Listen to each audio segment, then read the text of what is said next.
여러분 믿으십니까?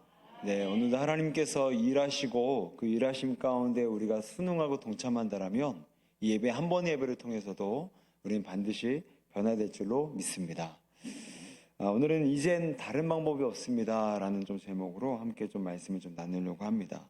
그러면 이 시대는 뭐 정말 답이 없는 것 같아요. 모든 것이 다 붕괴되고 있습니다. 여러분 먼저 개인을 보실까요? 개인의 삶을 보더라도 다 붕괴되고 다 어두워져 가고 있다는 거죠.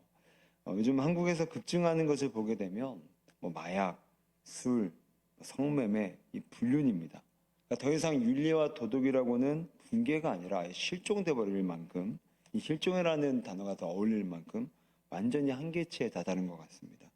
어떤 글을 보니까 요즘 세상에서는 기혼자 중에 남자친구, 여자친구가 없다고 하면 되게 야박을 받는데요. 야, 넌 남자친구도 없어? 근데 결혼했는데. 너 여자친구도 없어? 결혼했는데.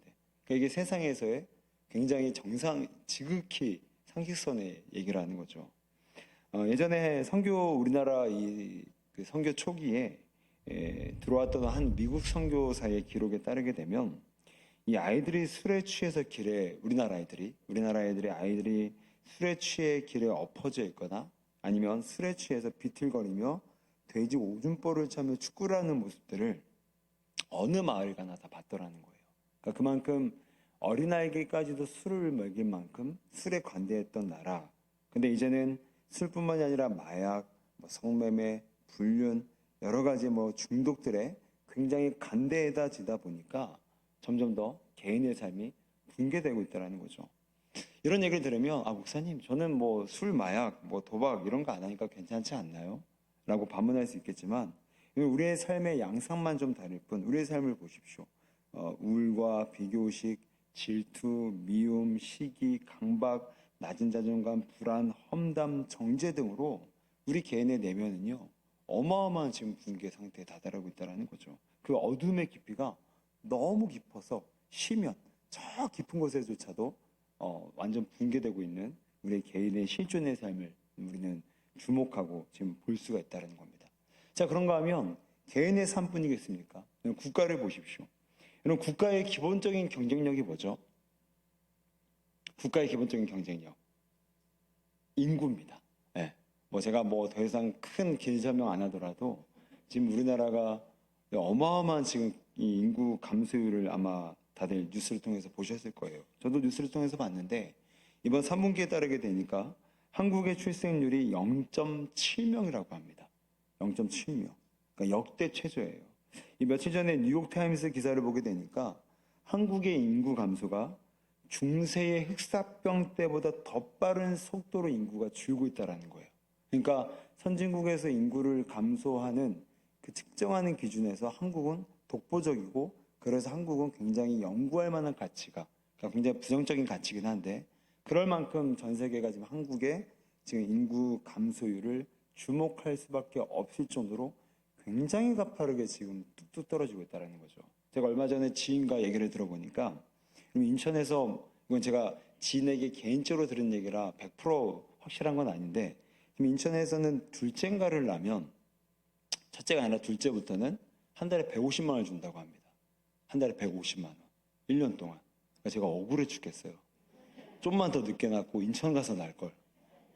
저 때는 그런 거 거의 없었거든요. 저 때만 하더라도 그런 게 거의 없었거든요. 바우처 한 50만 원 든 거 주는데 병원 한두 번 가면 그냥 끝나지 않습니까? 근데 그렇게 150 곱하기 12 해보세요. 한 2천만 원 됩니다. 근데 올라갈까요? 안 올라갑니다. 희망이 안 보이는 거예요. 애를 낳았을 때 그 뒷감당에 대한 여러 가지 희망이 보이지가 않는 거죠. 아마 점점 더 심해질 겁니다. 아무리 더 높은 유인책을 갖다 쓰더라도 이거 쉽게 안 될 겁니다. 여러분, 더군다나 개인과 국가뿐만이 아니라 교회도 보십시오. 우리 한번 좀 화면을 한번 좀 보시게 되면 제가 이제 인터넷에서 한 통계 자료를 가져오게 됐는데 지금 한국의 개신교 인구가 771만 명입니다. 우리 오른쪽 이 하단에 보시게 되면 그러니까 이건 이제 이단이 섞여 있는 이제 숫자이기 때문에 이단을 한 100만 정도 잡는다 치면은 이제 한 670만 정도밖에 지금 안 되는 거예요. 그런데 그 중에 교회 출석자는 545만 그리고 가난성도 어떤 그룹인지 아시죠? 안 나가. 교회를 안 나가고 혼자 뭐 유튜브나 여러 가지 뭐 책들을 통해서 그냥 혼자 신앙생활하는 사람들, 이게 226만입니다. 그런데 문제는 추세예요, 추세. 추세가 교회 출석자는 급감을 하고요, 교회 불출석자, 그러니까 가난한 성도는 급증을 하고 있다는 거죠. 언젠가는 이게 아마 오디오로, 조금만 있어도 오디오로 아마 바뀔 겁니다. 지금은 뭐 제가 봤을 때는 7대3 그 정도 비율인 것 같지만, 이 추세를 보게 되면 교회 출석자는 급감, 점점 떨어지고 이제 가난한 성도는 급증, 점점 더 올라가는 추세 가운데 있다는 거죠. 여러분, 뭐 이유를 여기서 밝히진 않겠습니다. 오늘 이유를 밝히는 게 저의 설교 의도는 아니기 때문에. 근데 이유가 뭐든 간에 이게 지금 한국교회의 현실이라는 거예요. 교회 밖의 사람들에게 외면당한 지도 오래되었고, 이제는 교회 안에 있는 사람들에게조차도 교회는 외면을 당하고 있는 것이 지금 교회의 실정입니다. 그러니까 교회 안에 소망을 못 찾겠다라는 거죠. 그 심리를 읽어보게 되면. 이렇듯 지금 우리 사회는 개인의 붕괴, 국가의 붕괴, 또한 교회의 어떤 현실적인 붕괴의 시점을 우리는 살고 있습니다. 뭐 이 세 개 중에 뭐 하나라도 좀 제대로 서 있어야, 이 나머지 두 개가 좀 부족하면 이 하나의 기대서라도 갈 텐데, 이 세 개가 다 함께 무너지고 있는 총체적 난국이기 때문에 소망도 희망도 발견하기가 쉽지 않다는 거죠. 그래서 오늘 설교 제목을 저는 이젠 다른 방법이 없습니다. 이게 붕괴되더라도 조금만 붕괴돼야 견딜 만하게 붕괴되고, 인간의 힘으로 보완 개혁할 만큼만 붕괴되면 다른 방법이 있겠는데, 쓰지 않았던 다른 방법이라도 갖다 써보겠는데, 이 방법 저 방법 뭐 우리가 노력 안 합니까? 그 문제가 아니잖아요. 했는데도 안 되는 거예요. 안 될 구조로 이미 들어가 버렸다는 거죠. 그러니 이제는 인간의 그 어떤 방법으로도 개인과 국가와 교회의 붕괴를, 또한 그것들을 회복시킬 기미가, 방법이 보이지 않는다는 겁니다. 그래서 이처럼 인간 편에서 다른 방법이 없기 때문에 오히려 우리는 더 긍정적일 수 있어요. 왜요? 이제는 하나님밖에 못하는 겁니다. 저는 그래서 더 긍정적으로 보는 거예요. 애매하게 고장나버리면요, AS 안 맡겨요. 내가 고쳐봐야지. 근데 완전 뿌개져 버려야 AS, 그때 가서야 AS를 맡깁니다. 마찬가지라는 거죠. 우리 지난 얼마나 위기라는 말이 몇십 년 전부터 계속 있었어요. 제가 얼마 전에 100년 전 사람의 목회자의 글을 읽었는데, 그때도 교회가 위기라고 하더라고요. 100년 전에도. 근데 100년이 지난 후에도 위기래요. 근데 이제는 위기의 차원이 다른 겁니다. 그래서 이제는 인간 편에서의 다른 방법이 없기 때문에 이제 우리는 오히려 하나님만을 의존할 수밖에 없는 형국과 구조와 그 시스템과 시점 안에 들어갔기 때문에 도리어 희망이 있다는 겁니다. 여러분, 그런 의미에서 오늘 많은 신학자들과 목회자들은 이 하나님만이 하실 수 있는 회복과 은혜의 주심을 바로 부흥이라고 불렀습니다. 뭐라고요? 부흥이라고 불렀습니다. 우리가 부흥을 좀 정의하자면 그냥 대개 일반적인 의미에서는 뭐 숫자적인 성장, 뭐 어떤 규모의 외연적인 확장, 이런 것들을 이제 우리가 부흥이라고 많이 정의하기도 하지만, 뭐 일부분은 맞습니다만 이제 그것은 하나의 현상에 불과합니다. 부흥의 현상에 불과하다는 거죠. 그럼 부흥은 뭐냐? 부흥은 인간으로는 절대 일으킬 수 없는 하나님의 100%의 회복의 생명의 역사가 바로 부흥이라는 거예요. 여러분, 잠든 신앙이 깨어나는 것, 또한 예배가 살아나는 것, 교회 안에 잃어버린 능력이 회복되는 것, 이것이 바로 뭐라고요? 부흥이라는 겁니다. 이것은 인간 편에서 도저히 준비도 기대도 하지 못했던 겁니다. 이거는 하나님만이 하실 수 있는 굉장히 신비롭고 예외적이고 놀랍고 기이한 은혜의 역사를 우리는 부흥이라고 정의를 한다는 것이죠. 실제로 교회가 지금까지 2000년 역사를 가졌는데, 교회 역사상 부흥의 역사가 일어났을 때 온 어둠이 가시게 되고 사회의 모든 붕괴됐던 것들이 다시 회복됐던 역사의 실제 내용들이 있습니다. 일례로 여러분, 미국에서 이제 몇 번 이런 단어는 들어보셨겠지만 대각성 부흥 운동이라고 해서 실질적으로 정말 하나님께서 그 미국 땅 가운데 부어주셨던 부흥의 역사가 일어날 때 어떤 결과가 나타나냐면 노예 제도가 폐지되는 결과를 일으키게 됩니다.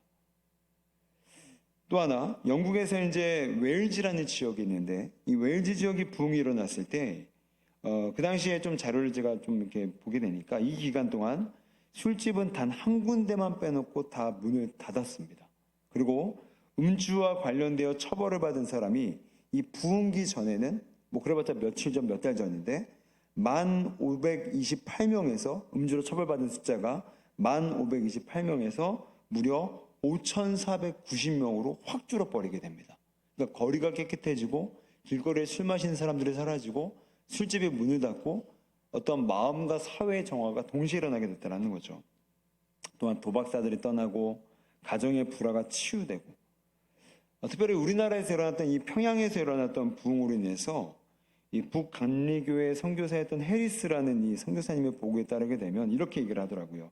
우리나라의 술 주정꾼, 도박꾼, 귀한 찬양 감사합니다. 우리 옆에 분 한번 얼굴 한번 쳐다보시겠어요? 유학자들, 구태의연한 불교신자들, 네, 얼굴이 좀 부신 분들 자신을 섬기는 사람들이 그리스도 안에서 새 사람이 되었다라는 그런 미국의 총회 보고를 보고했던 이 보고서에 이런 내용이 나와 있습니다.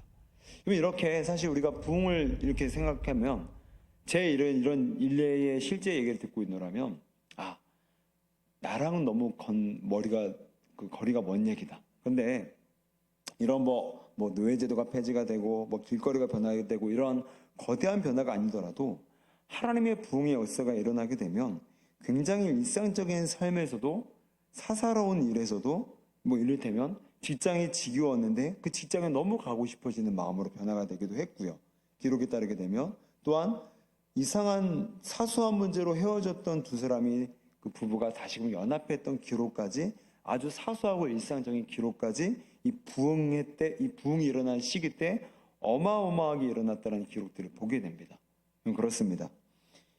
우리가 지금 마주하고 있는 이 땅, 이 총체적 난국에서 우리가 유일하게 기댈 수 있는 것은 이제 하나님의 부흥밖에 없다라는 거예요. 인간 편에서의 모든 노력과 모든 여러 가지의 전략들을 써봤지만 안 됐지 않았습니까? 그러므로 이제는 우리는 하나님의 부흥밖에 우리가 솟아날 가망이 없다라는 거죠.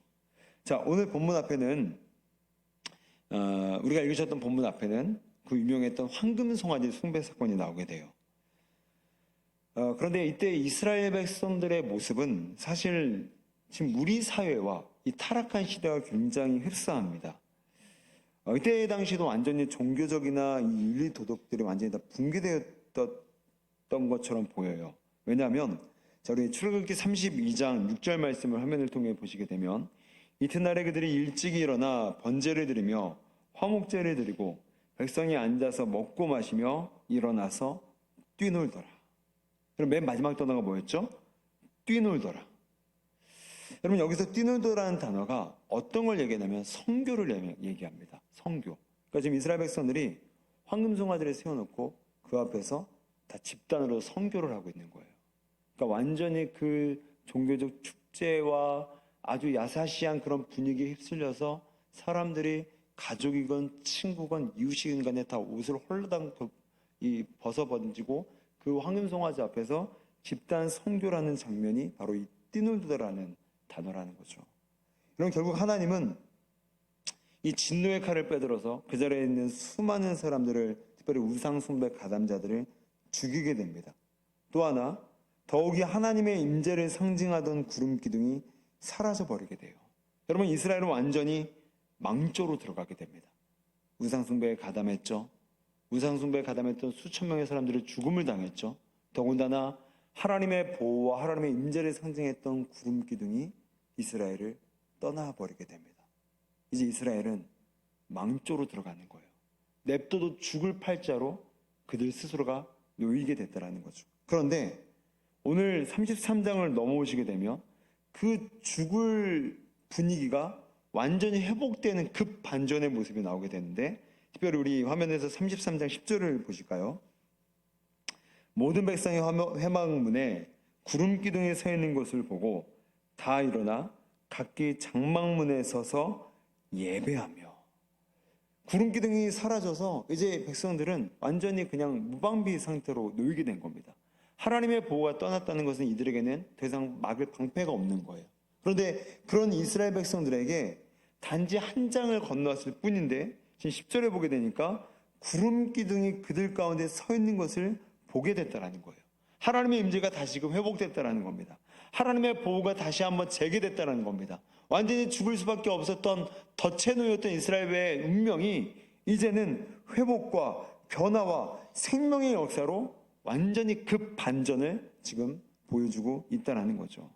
이게 바로 부흥입니다. 이게 바로 부흥이에요. 죽을 수밖에 없었던 이스라엘 백성들의 모습. 그 어떤 것 하나 도저히 희망이라고는 찾아볼 수 없는 그런 완전 최악의 악.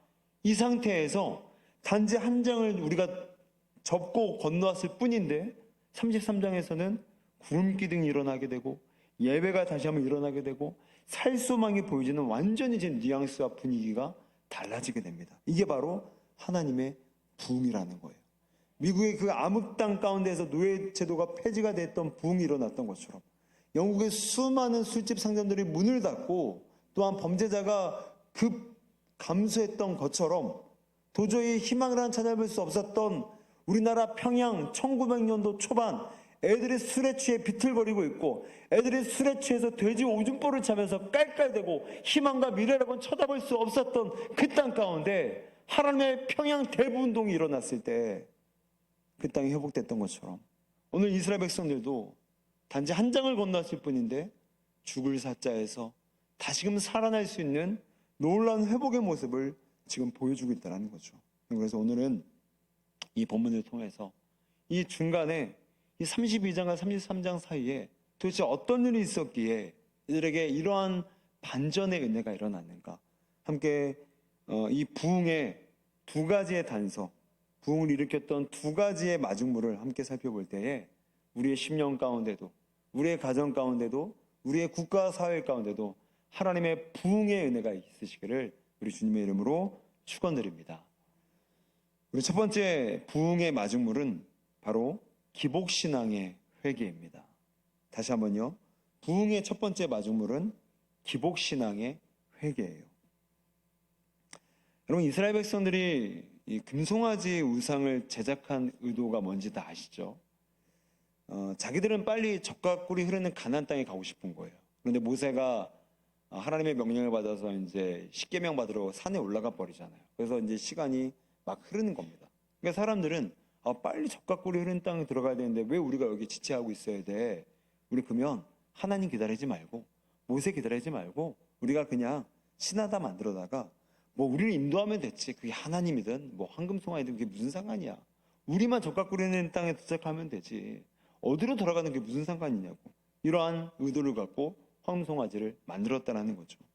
여러분, 이게 바로 기복신앙입니다. 하나님을 인격적인 관계 없이 단지 형식적인 제의만 지킬 뿐, 또한 선물이 목적이고 하나님은 그 선물을 도달하게 해주는 도구로만 보는 관점, 내면의 상태, 이게 바로 뭐라고요? 기복신앙이라는 겁니다. 자, 이러한 기복신앙이 하나님은 어떻게 반응을 하십니까? 우리 출애굽기 33장 2절과 3절입니다. 우리 같이 한번 화면을 보시고 우리 같이 한번 읽도록 하겠습니다. 시작.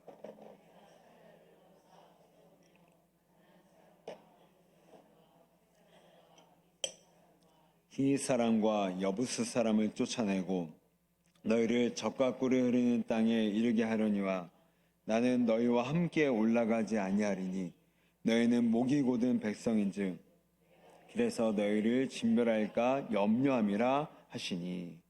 여러분, 지금 뭐 좀 길게 읽으셨는데 요점이 뭡니까? 하나님이 뭐라고 하셨죠? 나 안 올라가.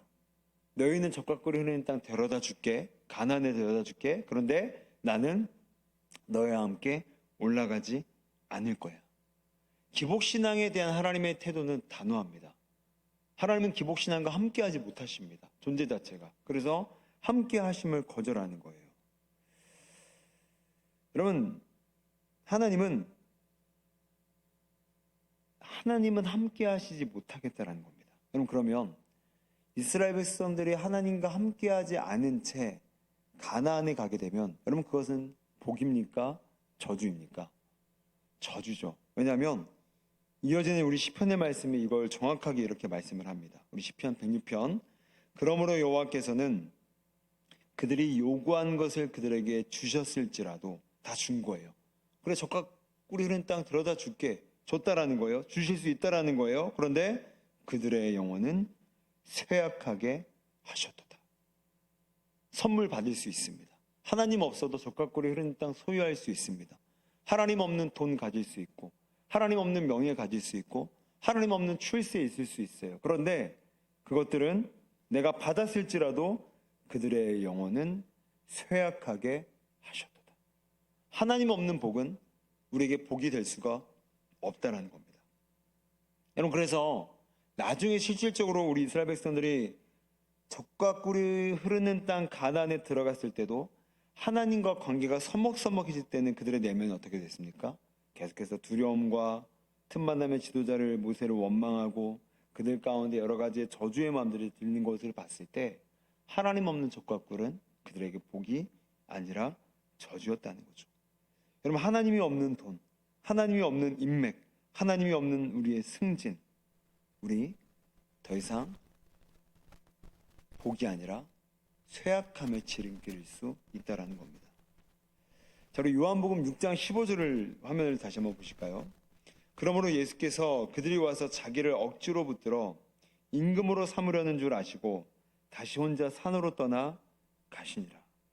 자, 이 요한복음 6장의 배경은요, 예수님이 5천 명에게 오병이어를 베푸셔서 놀라운 이적과 기사를 보여주신 사건입니다. 자, 그랬더니 이스라엘 백성들이 지금 어떻게 하는 거예요? 그들이 와서, 그러니까 백성들이죠, 자기를, 예수님을 억지로 붙들어 임금으로 삼으려고 했다는 거예요. 이건 무슨 말이죠? 이들은 예수님이 좋아서 예수님 우리와 함께 해주세요, 이게 아니라 예수님께 뜯어먹을 게 있으니까 남아달라는 거예요. 오병이어 같이 우리를 위기에서 틈만 나면 우리를 구해달라고 예수님을 나의 이용 가치가 있기 때문에, 다시 말해서 쓸모가 있기 때문에 예수님을 억지로 붙잡아 두려고 했다는 겁니다. 기복신앙이죠. 이런 기복신앙 앞에서 예수님께서 어떤 반응을 보이십니까? 우리 15절 맨 우리 마지막 말미에 보게 되니까 다시 혼자 산으로 떠나 가시니라. 물론 이 장면은 예수님께서 기도하시기 위해서 산으로 떠난 장면이기도 합니다. 근데 저는 여기에 중의적, 그러니까 이중적 의미가 있다고 봐요. 예수님은 그들을 떠나고 싶은 거예요. 그들과 함께 할 수가 없는 겁니다. 기복신앙으로 나오는 자들의 내면과는 예수님이 함께 동행하실 수가 없는 겁니다. 그래서 그분은 이들을 내버려두고 이들을 방치해두고 예수님은 혼자 떠나가시게 됩니다. 성경 어디를 보더라도 예수님은 사람에게 찾아오셨지 떠나시지 않으셨는데, 예수님은 기복신앙에 똘똘 뭉쳐있는 욕망의 깊은 늪에 빠져있는 자들을 향해서는 그냥 떠나버리십니다. 왜냐하면 예수님은 이용가치로 대우받고 싶지 않으신 겁니다. 모든 찬양과 존귀와 영광을 받고 싶으신 것이지, 내가 쓸모가 있기에, 내가 이용가치가 있기에 그런 취급과 그런 대우를 받기 원하지 않으시기에 그분은 떠나셨다라는 거예요. 여러분, 우리가 오해하지 마셔야 될 것은, 우리가 하나님께 복을 구하는 것은 얼마든지 가능합니다. 상 주시는 이심을 믿어야 할지니라 말씀하잖아요. 하나님은 상과 복을 주십니다. 그런데 그 하나님을 경외함 없이, 그 하나님을 경비함 없이 나의 필요와 또한 나의 쓸모만을 위해서 붙잡아 두는 것, 그렇게 그분에게 접근하는 것은 그것이 바로 기복신앙이고, 기복신앙의 최후의 결말은 이렇게 예수님이 떠나시고 하나님도 너희만 올라가, 이런 대답을 할 수밖에 없다라는 거죠. 여러분, 감사하게도 이스라엘 백성은 이 기복신앙을 회개하게 됩니다. 우리 출애굽기 33장 4절인데요. 백성이 이 준엄한 말씀을 듣고 슬퍼하여 한 사람도 자기의 몸을 단장하지 아니하니. 백성들은 하나님이 올라가시지 않겠다라는 충격의 선포를 듣고 그제서야 비로소 한 사람도 자기의 몸을 단장하지 않고 슬픔 가운데 들어가게 됩니다. 그러니까 기복신앙을 회개했다라는 거죠. 여러분, 우리도 그런 경우 많잖아요. 남편이, 우리 여자분들이 많으시니까 남편이 평소에는 그렇게 쌀쌀밖에 대하다가 뭐 필요할 것만 있으면 옆에 와갖고 막 꼬리 흔들면서 뭐 달라고 할 때 기분 좋으세요, 안 좋으세요? 아, 좋으세요? 안 좋으시잖아요. 쳐다보기도 싫잖아요.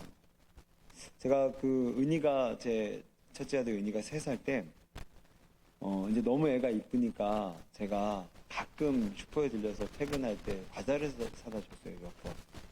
근데 이제 항상 이제 슈퍼에서 항상 검정 비닐봉지에 과자를 싸다 줬기 때문에 항상 이렇게 이제 은희한테 주면 은희가 3살인데도 너무너무 막 좋아하는 거예요. 아빠 최고. 아빠 사랑해. 나 아빠밖에 없어. 근데 한 3살 땐가 4살 땐가 그날은 검정 봉지는 검정 봉지인데 제가 과자가 아니라 교회에서 어떤 물건을 가져오기 위해서 퇴근길에 검정 봉지에 싸간 거예요. 근데 은희가 아니나 다를까 신발장에 나와 있는 거예요. 그러더니 제 검정 비닐봉지를 낚아채더라고요. 그러더니 열어보는 거예요. 과자가 아니잖아요. 집안에 던져버리더라고요. 정말 농담이 아니라 던져버리더라고요. 약간 저는 충격받았는데 지금에 와서 이제 9살 돼서 물어보니까 지는 생각이 안 난대요.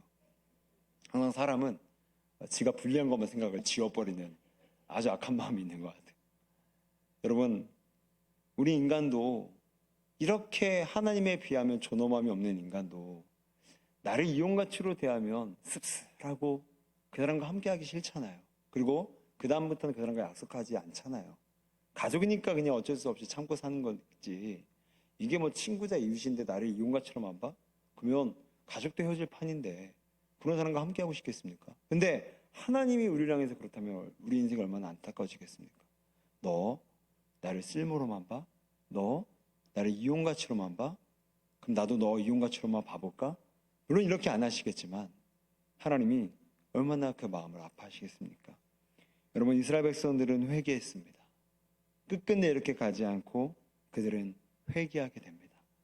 여러분, 회개는 시작입니다. 결과가 아니라 이제 새로운 마음을 갖고 시작해 보겠다라는 거예요.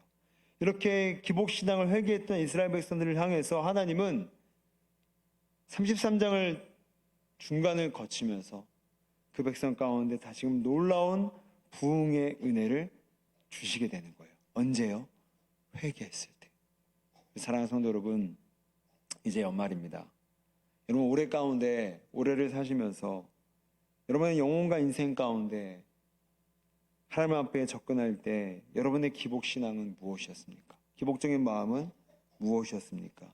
그 모든 헛마음은 송구하시고 이제는 새 마음으로 영신하셔서 이제 우리 다가오는 연말이나 연시에는 기복신앙으로 쉽게 접근하는 인생이 아니라 하나님이 너무 사랑하고 하나님의 영광이 너무 사모가 되어져서 그분께 나아가서 모든 경배와 찬양을 올릴 때에 우리 인생도 귀하게 쓰임받는 은혜가 있으시기를 우리 주님의 이름으로 축원드립니다. 그런가 하면 두 번째로 이 부흥의 마중물은 바로 우리 내면 안에 있는 갈망입니다. 역으로 얘기하자면 우리 안에 영적인 갈망, 하나님에 대한 갈망이 있어야 우리 안에 우리를 통해서 부흥의 놀라운 은혜가 일어나게 된다는 거예요. 자, 우리 7절 말씀을 보실까요? 자, 우리 33장 7절인데 같이 한번 읽을까요? 시작.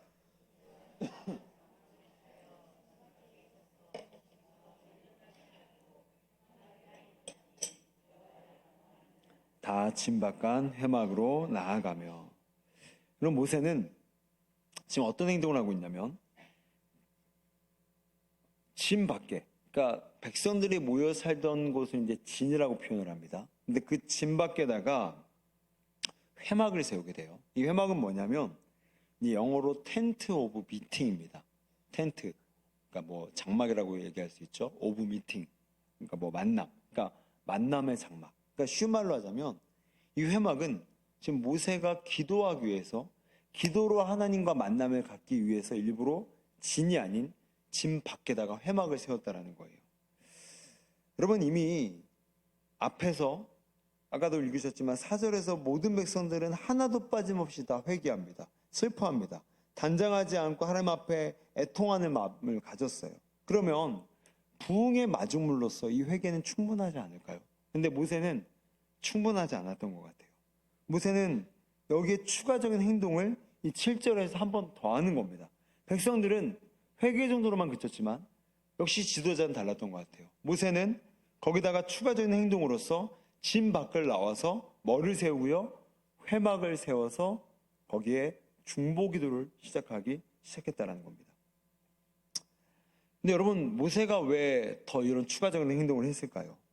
우리 회개로만도 하나님과의 관계의 진전은 충분할 것 같은데 그 이유는 아직 구름 기둥이 돌아오지 않았기 때문입니다. 여러분, 구름 기둥이 뭘 의미하죠? 하나님의 임재. 내가 너희와 함께 하겠다라는 것들, 상징적인 것들로 보여주는 게 바로 구름 기둥이었어요. 그러니까 이 구름 기둥이 없다는 것은 임재가 없다는 것이고, 임재가 없다는 것은 하나님과의 사람과의 만남이 아직 제대로 시작하지 못했다는 겁니다. 회개가 시작되었고 충분한 모든 백성들의 애통은 시작되었지만 회개는 시작일 뿐 진정으로 그들이 회복해야 될 것들은 아직 남아있었다는 거죠. 여러분, 모세는 하나님과의 만남에 갈급했던 거예요.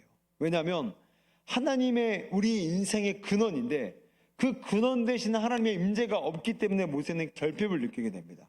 그래서 존재적 결핍을 느낀 모세는 그 결핍을 메꾸고자 하기 위해 하나님께 처절한 기도를 하기 위해서 진 밖을 나가서 기도의 장막, 기도의 회막을 세웠다라는 거예요. 자, 그런데 여기서 중요한 게 뭐냐면 영국의 로이드 존스 목사님이라는 분이 계시는데 이분이 모세가 홀로 나갔다는 모습을 주목하더라고요. 무슨 말이냐면 모세는 비공식적으로 회막에 나갔다라는 겁니다. 여러분, 모세는요, 우습게 보시면 안 됩니다. 무려 200만 명의 지도자입니다. 모세 한마디면 최소 수천 명이 움직이는 어마어마한 집단을 거느리는 지도자예요. 권위가 있었고 권세가 있었고 파워풀한 사람이었습니다. 그런 지도자가 우리 기도하러 나가자 하면 최소 1, 2만 명은 따라 나가겠죠. 근데 모세는 그것들을 공식적으로 처리하지 않고 비공식적으로 기도하러 나갑니다. 왜 그랬을까요? 모세는 자신이 운영하는 조직의 힘이 아닌, 사람에 동원되는 숫자의 파워가 아닌 나 한 사람이라도 나아가서 엎드렸을 때 하나님을 찾는 그 기도의 행위야말로 진짜 능력 중에 능력이다라는 것을 알았기 때문에 이것들을 굳이 공식적으로 마음이 없는 사람들까지 끌어들이는 것이 아니라 진짜 마음이 차 있는 내가 홀로 나가 기도하는 게 더 파워풀하고 역동성을 일으키겠다라는 마음 때문에 모세는 홀로 나가게 됐다라는 거예요. 사랑하는 성도 여러분, 오늘 이 모세의 모습이 우리에게 주는 도전이 무엇입니까? 사람들은 조직을 동원하려고 합니다. 사람들은 거기에 기대려고 합니다. 사람들은 공식적으로 여러 가지 힘들을 표면에 드러내려고 합니다. 집단의 힘을 자신에게 기대려고 합니다. 자신이 거기에 기대려고 합니다. 그래야 힘이 생기니까. 그러니까 변화가 될 것 같으니까. 그래야 뭔가 일이 일어날 것 같으니까. 그런데 모세는 그 권력과 그 권세를 쓰지 않습니다. 왜요? 써봤자 나은 사람이 엎드려서 기도하는 그 파워풀보다 못하는 것을 알았기 때문에 모세는 자신의 육적인 힘의 권리를 사용하지 않았다라는 거예요. 여러분, 오늘 이 모습이 우리에게 주는 도전은 하나님은 연약한 자에게도 인간적인 편에서의 준비가 부족한 사람에게도 부흥의 역사를 일으키실 수 있다는 겁니다. 여러분, 믿으십니까? 그런데 여기에는 반드시 마중물이 필요한데 그 마중물이 뭐냐? 바로 갈망이라는 겁니다. 갈망. 나 혼자라도 나아가서 엎드리고자 하는 갈망.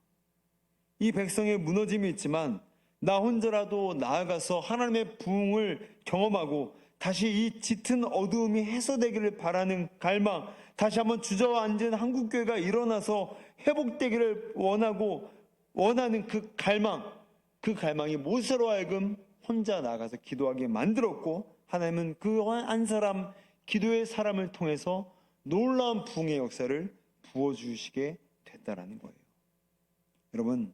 여러분은 어떠십니까? 여러분은 이 갈망이 있으십니까? 여러분, 하나님의 갈망이 있으십니까? 근데 오늘 이 모세의 행동을 두고 백성들이 두 파로 나뉘게 됩니다. 7절을 보실까요? 7절을 보시게 되니까 여호와를 앙모하는 자는 다 진바깥 회막으로 나아가며. 여호와를 앙모하는 자, 앙모라는 것은 우러러 사모한다는 겁니다. 그러니까 여호와의 그 부흥과 하나님의 임재에 대한 갈급한 목마름이 있는 사람들은 다 진박간 지금 회막, 모세가 있는 회막으로 뭐라고요? 나아갑니다.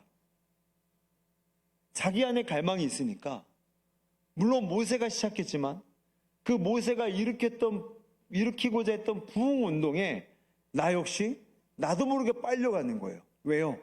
갈망이 있으니까. 이 백성을 회복시키고 싶은 갈망이 있으니까, 주저앉은 이 교회를 세우고 싶은 갈망이 있으니까 모세가 나아갔을 때 이들 역시도 함께 모세의 뒤편을 따라 이 기도에 엎드림의 자리에 나가게 되더라는 거예요. 자, 그런데 8절을 보실까요? 또 다른 한패는 전혀 다르게 행동합니다. 모세가 회막으로 나아갈 때에는 백성이 다 일어나 자기 장막문에 서서 모세가 회막에 들어가기까지 바라보며. 그럼 이들은 나아가지 않습니다. 그러니까 7절에서 여호와를 앙모한 자들은 나아갔어요. 실질적으로 동참하게 됩니다. 기도의 자리에 함께 모이게 돼요. 그런데 오늘 8절에서 나온 이들은 그냥 진내에 서서 모세가 회막에 들어가기까지 그냥 바라만 보는 거예요. 여러분, 이들은 구경꾼에 불과한 겁니다. 소수의 사람들이 함께 기도해 봅시다. 우리 다시금 이 나라와 우리 개인과 이 사회와 이 교회를 일으켜 봅시다라고 함께 모여 기도하고 그 갈망으로 모이는 사람들이 있는가 하면, 다수의 대부분의 사람들은 몸의 중심을 뒤로 빼고 안 나가는 거예요. 그리고 관망하는 겁니다. 그래, 너희들 몇 명 모였는데 이게 될까? 내가 지켜볼 거야.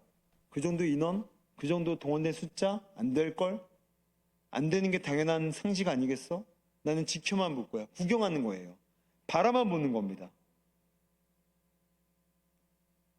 이들은 기도를 하지 않고 기도를 아는 데서 그쳤다라는 거죠. 그렇다면 이렇게 7절에서는 소수였지만 동참을 했고 나아갔고, 8절에서는 다수였지만 중심을 뒤로 빼고 동참하지 않았던 이 차이는 어떤 차이였을까요? 말씀드렸던 것처럼 갈망입니다. 이건 누가 시켜서 되는 것도 아니고요. 이건 뭐 자원하라고 광고해서도 될 만한 문제가 아닙니다. 내 안에 여호와를 앙망하는 마음이 있는 사람들은 갈망하게 됩니다. 어떻게든 간에 그 여호와의 아름다우심이 이 교회, 이 사회, 이 개인의 내면 가운데 다시 한번 내려올 수 있도록 갈망하는 마음이 있기 때문에 그들로 하여금 나도 모르게 모세를 쫓아서 회막으로 나아가는 거예요. 그런데 이 갈망이 없는 사람들은 안 될 것 같아. 아니, 안 될 것 같기, 그런 계산 이전에 할 마음 자체가 없는 겁니다. 갈망이 없다라는 거죠. 여러분, 갈망이라는 것의 특징은요, 채우면 채울수록 더 원함이 깊어진다라는 거예요. 그러면 일례로 여러분, 우리 고기 좋아하시죠? 고기 다들 야채만 좋아하시나 봐요. 고기 좋아하시죠? 근데 여러분, 고기를 누가 잘 먹습니까? 전문적인 용어로 제가 정의를 해드릴게요. 먹어본 놈이 제일 잘 먹습니다. 고기는 먹어본 놈이 제일 잘 먹어요. 안 먹어본 놈은 잘 못 먹어요. 가끔 먹으니까 맛도 모르고 먹을 방법도 모르고. 그런데 먹으면 먹을수록 고기는 더 갈망이 생겨요. 왜요? 맛을 봐버렸기 때문에. 여러분, 좋은 고기를 먹으면 먹을수록 싼 고기 눈에 들어오나요? 안 들어옵니다. 여러분, 돼지갈비 먹다가 이 한우, 꽃등심 먹어본 사람이 그 다음부터 돼지갈비 찾을까요? 안 찾게 돼요. 여러분, 이게 갈망의 특징입니다. 갈망은요, 안 채워지는 게 특징이에요. 갈망은 반드시 채워지면 채워질수록 더 높고 더 깊고 더 넓은 것들을 찾게 되는 게 이 갈망이라는 것의 특징이라는 거죠. 그럼 마찬가지입니다. 왜 한 무리는 모세를 향해서 나아갔지만 왜 한 무리는 모세를 향해서 안 나가고 쳐다보만 보고 있습니까? 나갔던 이 사람들은 그만큼 은혜의 맛을 미리 맛봤던 사람이었던 거예요. 이 사건이 일어나기 직전부터 황금 송아지를 숭배했던 그 시간에도 그들은 여호와를 앙망했던 소수로 남겨졌던 사람들이었다는 거예요. 그러니 은혜를 맛봤던 사람들이었기 때문에 세상의 쾌락보다, 세상의 가치보다, 세상의 편리함보다 하나님의 은혜를 이미 맛봤기 때문에 그들은 소수였지만 그 갈망함 때문에 모세를 따라 나가 함께 기도했다라는 거죠. 사랑하는 성도 여러분, 오늘 이 말씀이 우리에게 주는 도전이 무엇입니까? 결국 갈망이 있는 자가 부흥을 경험하게 된다는 겁니다. 신앙의 갈망은 우리의 삶을 절대로 속이지 않습니다. 예전부터 쭉 갈망이 있던 사람이 부흥을 경험하는 것이지, 그 사람이 왔다 갔다 하거나 불신의 사람이 부흥을 경험하지는 어렵다는 거죠. 그러므로 오늘 이 말씀이 우리에게 주는 도전이 무엇입니까? 은혜에 대한 갈망, 하나님께서 주시는 영적인 것에 대한 갈망, 세상이 절대로 따라올 수 없는 하나님의 것들의 복에 대한 갈망, 예배에 대한 갈망, 말씀에 대한 갈망, 찬양에 대한 갈망이 있는 자가 하나님의 부흥을 이 시대 가운데 반드시 경험하게 될 줄로 믿습니다. 여러분, 에서를 보십시오. 에서는 팥죽을 갈망하다가 장자의 축복을 놓쳐버립니다. 야곱을 보십시오. 라헬을 14년 동안 갈망하다가 인생의 3분의 1은 아니죠. 더 짧겠지만 인생의 14년을 놓쳐버리게 됩니다. 다윗은 밧세바를 갈망하다가 아들이 죽게 됩니다. 사울왕은 인종욕구를 갈망하다가 사울은 천천히요, 다윗은 만만이라는 그 말에 눈이 돌아가서 남은 평생을 다윗만 스토커질 하다가 자기 인생을 폐인처럼 마감하게 됩니다. 여러분, 반드시 사람은 무엇을 갈망하느냐로 그 사람의 인생이 결정되는 거예요. 언젠가 누군가 저희 딸 조이에게 브랜드의 옷을, 괜찮은 옷을 하나 사주셨어요. 그러니까 부모 마음은 얼마나 좋아요. 야, 너 맨날 이 옷만 입어? 근데 이 아이가 이 옷을 갈망하지 않는 거예요. 엄마가 저기 인터넷에서 쿠팡에서 5,000원짜리 티를 사다 줬는데 맨날 그것만 입고 다니는 거예요. 그래서 내가, 조이야, 너 이 옷 쳐다도 보지 말아라. 이거 좋은 옷 입어야지. 근데 애가 여기에 갈망이 꽂혀 있으니까 무조건 이 옷만 입는 거예요. 여러분 어떠십니까? 하나님께서 내게 이 많은 것들을 주려고 이만큼 지금 모아놨는데, 보여주고 계시는데, 이 좋은 하나님의 브랜드의 은혜의 것들을 바라보지 못하고 세상에 가치 없고 싸디싸고 헛되고 휘발성이 강한 것들에 매일매일 거기에만 갈망하다가 오늘 에서처럼 팥죽만, 야곱처럼 라헬만, 다윗처럼 밧세바만, 사울왕처럼 인종욕구만 갈망하다가 우리 인생 그렇게 망가지고 있는 것은 아니냐는 겁니다. 사랑하는 성도 여러분, 이제 말씀을 정리하도록 하겠습니다. 그럼 오늘 하나님은 우리에게 두 가지의 부흥의 마중물 2개를 말씀하셨어요. 첫 번째는 기복신앙의 회개입니다. 하나님이 쓸모가 있어서 접근하는 인생이 아니라 하나님 자체가 너무 좋아서 접근하는 인생, 하나님께서 복 주실 줄로 믿습니다. 또한 무엇을 갈망하는가? 세상의 것을 갈망하는지 아니면 하나님의 것을 갈망하는지 우리 한번 뒤돌아보셔서 이제는 하나님의 것만을 갈망함으로 진정한 부흥을 경험하는 우리 모두가 되시기를 주의 이름으로 축원드립니다. 기도하시겠습니다.